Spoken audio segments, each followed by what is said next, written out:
Hello hi darling. డార్లింగా? ఎవరు? నేనెవరో తెలీదా? తెలియకనే కదా అడిగింది. ట్రై చెయ్. తెలుసుకోవాల్సిన అవసరం నాకు లేదు. రాంగ్ నంబర్ చేసినట్టున్నావు. బాయ్. హే హే, నేను వైశాలిని. వైషు నువ్వా? What are you doing Shahrukh? షారుఖా? షారుఖ్ ఏంటి? మగాళ్ళల్లో నాకు ఇద్దరే ఇష్టం. ఒకరు షారుఖ్, మరొకరు నా డ్రీమ్ హీరో శివ. డ్రీమ్ హీరోనా? నేను నీ డ్రీమ్ హీరో ఏంటి? yes, you are my dream hero. ఎందుకో తెలుసా? నేను వర్క్ చేసిన ప్రతి చోట మగాళ్ళు టెంప్ట్ అయ్యేవాళ్ళు. అలాంటిది నువ్వేంట్రా? నన్ను అస్సలు కేర్ చెయ్యవు. అందుకే అందరికీ ఈ వైషు నచ్చితే ఈ వైషుకి నువ్వు నచ్చావు. ఫిక్స్. ఇదిగో నీ ఇష్టం వచ్చినట్టు ఫీల్ అవ్వు, కానీ ఫోన్ పెట్టేసి పడుకో. కళ్ళు తెరిచుంటే కళ్ళ ముందు కనిపిస్తున్నావు, కళ్ళు మూసుకొని పడుకుంటే కళ్ళకి వచ్చేస్తున్నావు. కోల్డ్ వాటర్ తో స్నానం చేసి పడుకో. పిచ్చి పిచ్చి ఆలోచనలు తగ్గి మార్నింగ్ ఫోటోషూట్ కి ఫేస్ ఫ్రెష్ గా ఉంటుంది. అది నీ క్యారియర్ కి మన కంపెనీకి హెల్ప్ అవుద్ది. Good night. Hey hey Shahrukh, phone cut చేస్తే నేను నిన్ను వదులుతానా?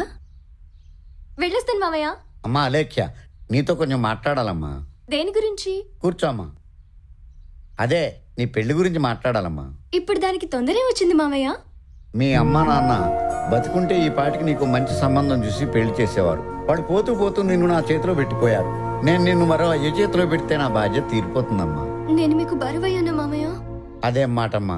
మిమ్మల్ని నా అమ్మా నాన్నల కన్నా ఎక్కువగా చూసుకుంటున్నాను. నిజమేనమ్మా, కానీ మేము నీకంటూ ఏమీ మిగల్చలేదు.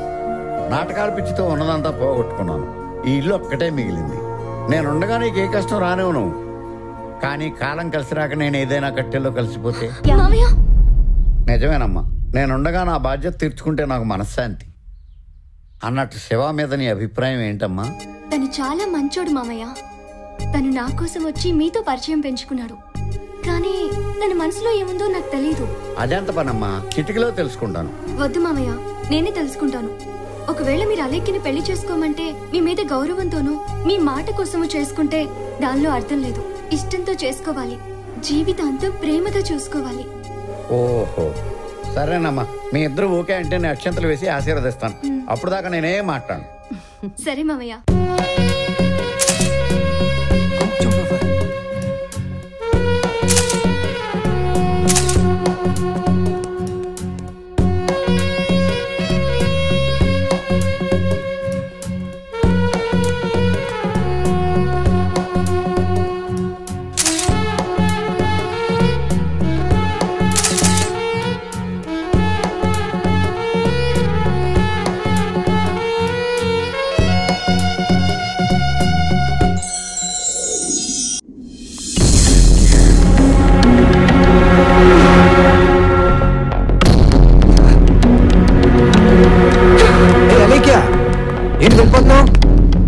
ఏం లేదు, ఒకసారి నీతో మాట్లాడి వెళ్దామని వచ్చాను. నువ్వేమో చాలా బిజీగా ఉన్నావు కదా, ఎందుకులే డిస్టర్బెన్స్ అని వెళ్ళిపోతున్నాను.